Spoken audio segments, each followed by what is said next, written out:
Ngunit, pagkatapos ay pinapabayaan ko na lang siya gawin lahat ng gawain. At kadalasan ay nagdadabog pa ako pag tinatawag ni inay. Sabi ni Inday sa sarili, kawawa naman ang aking inay. Pasensya na po, inay. Pangako ko po na tutulungan na kita sa mga gawaing bahay at sasamahan kita sa paglalako. Hindi na po ako magdadabog o magagalit pag tatawagin niyo po ako.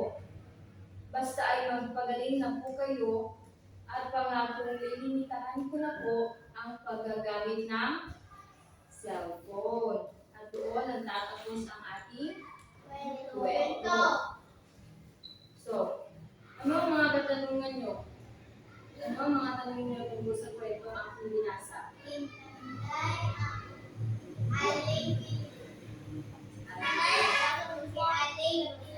Ano nga ang pamagat ng ating kwento? Si Ay ang bago niyang cellphone. Si Inday at ang bago niyang Cellphone. cellphone. Sino ang bida sa ating kwento? Si Ay. Inday. Ano ang pangalan ng ina ni Inday? Alin.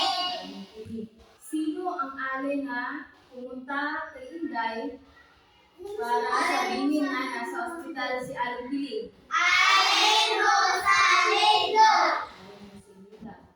Ano ang reaksyon ni Aling Rosalinda nang pumunta siya sa bahay ni Inday? Rosalinda na Magaling. Siya ay hingal. hinihingal.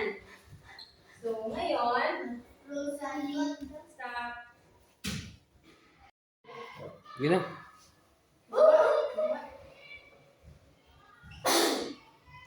Dali na lang.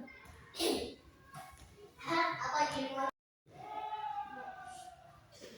So, ngayon, makinig. Ito ang gagawin nyo.